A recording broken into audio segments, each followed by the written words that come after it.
Okay, first of all JCI junior chamber international. మీరు ఒక్కసారి ఇంటికి వెళ్ళిన తర్వాత గూగుల్లో కూడా సెర్చ్ చేయండి JCI అంటే ఏంటి. ఇది ఇంటర్నేషనల్ ఆర్గనైజేషన్. అంటే ఇన్ఫాక్ట్ ఇంతకు ఇలా చెప్తా ఉన్నాయి కదా, అలాగే ఇది ఒక JCI అనేది ఇంటర్నేషనల్ లెవెల్లో వివిధ దేశాలలో కూడా ఈ ఆర్గనైజేషన్స్ వర్క్ చేస్తుంది. ఇది ఏంటంటే social awareness program. Social awareness అంటే పిల్లలకు సంబంధించి, వృద్ధులకు సంబంధించి, మీరు ఎవరికైతే ఉంటుందో అలా ప్రోగ్రామ్ అనేది చేస్తూ ఉంటాయి. దీనిగా ఒక కొత్త కాన్సెప్ట్ అనేది తీసుకొచ్చాం. ఏంటంటే ప్లాస్టిక్ అవేర్నెస్. మన ప్లాస్టిక్ ని నిర్మూలించాలి, క్లాత్ బ్యాగులు వాడాలి అని అంటున్నాం. కానీ ఎంతవరకు సాధ్యం అవుతుందా? అవ్వట్లే. కానీ అక్కడికి వెళ్ళినా కూడా వాళ్ళు ఏదో దొంగతనంగా తీసి మనకి ఇస్తున్నారు, మనం తెచ్చేస్తున్నాం. ఎందుకంటే మనకు కూడా అవసరమే. కానీ దాన్ని నిర్మూలించకపోయినా వాడకాన్ని తగ్గించే ప్రయత్నం చేస్తే కాలుష్యాన్ని మనం తగ్గించగలుగుతామా లేదా?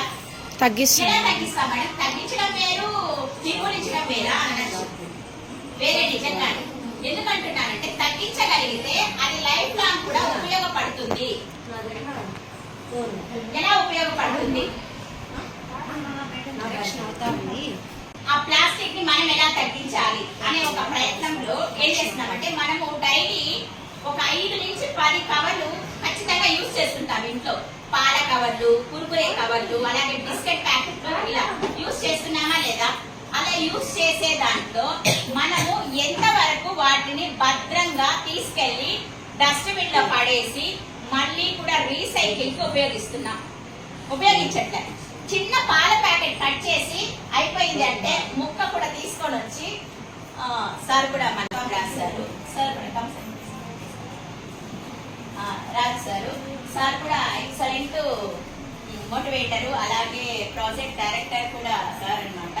చాలా మంచి ప్లాస్టిక్ పైన అవేర్నెస్ ప్రోగ్రామ్ ఇస్తూ ఉంటారు. డిజిటల్ మార్కెటింగ్ అనమాట టోటల్ సార్ది. ప్లాస్టిక్ ని మనం నివారించలేకపోతే దాన్ని మనకే కూడా వాతావరణ కాలుష్యం అవుతుంది. సో ప్లాస్టిక్ ని వాడకంలో ఫస్ట్ ఆఫ్ ఆల్ పాల ప్యాకెట్ తీసుకోండి. ఆ పాల ప్యాకెట్ కట్ చేసామంటే చిన్న ముక్క వదిలేసి దాన్ని ఎవరు తింటున్నారు? ఆవులు తింటున్నాయి. ఆవుల్ని ఒక్కొక్కసారి ఈ మధ్య గమనించారా? ఎంత జబ్బు పడిపోతున్నాయి, అనారోగ్యం పాలవుతున్నాయి. వాటికి నుంచి వచ్చేటువంటి పాలనే మనం తీసుకుంటున్నాం. అంతెందుకు మనం పాల ప్యాకెట్లు యూజ్ చేస్తున్నాము. చిన్న పిల్లలు, పాలు తాగే చిన్న పిల్లలు, వాటి అమ్మ పాలు తక్కువైపోయింది అని అంటే ఆవు పాలు మంచిది అని